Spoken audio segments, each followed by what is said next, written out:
Pedro Belo atete manifestação na BEMA que foi na Laisne, estudante universitário de Timor-Leste, Sirahalo, Sehanessan, História, Fonida. Segundo o comandante-geral Panetele, Pedro Belo Ateten, manifestação na estudante universitário Timor-Leste que EUTL e Sirahalo durante o Lorontolo, onde protesta a decisão balo no Parlamento Nacional, mas que durante a manifestação perturba a ordem pública, onde suno roda e a estrada clara, no suno carreta Estado ida, a manifestação ne ia duni resultado, no nessa na história foi ida para Timor-Leste. Pedro, a assunto ne Benhira participa e a seminário discussão o tema, reconsolida e a fase de demonstração no ator Justiça Popular, ne realiza e o NTL que colhe. Maluk Sirahalo matele, tamalakoi halo poguneteiros, e a duni incidente balo ne maka estraga sasan Estado Unido, inclui ta sunu roda bai Alcatrão mas ita sunu be pogunia osang. Tamba Alcatrão ne halo ne usa pogunia osang maka ita halo dane. Mabe tama kolega balon la kemarin yang basunutia. Karita Estado mas basunuta.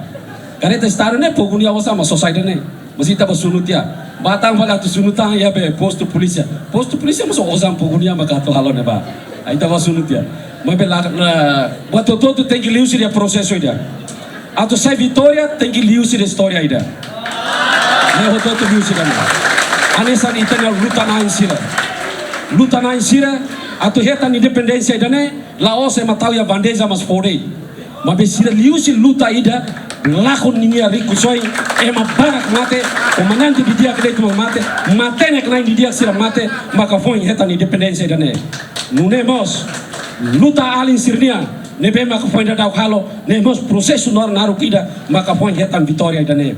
E a manifestação durante o Lorontolo levou-se discussão entre estudantes e o deputado Sira, Bancada Lima e o Parlamento Nacional aceita atuar com a pensão mensal vitalícia, revoga no modifica a legislação Sira define com a pensão para ex-deputado Sira. Deputado Sira Mos promete atuar alteração para a lei nebe colia com a liberdade de reunião na manifestação. Bancada parlamentar decidiu na carta e a Ronaldo Lima Fulan setembro se halo discussão e a generalidade. Lúcio Correia, Gemen.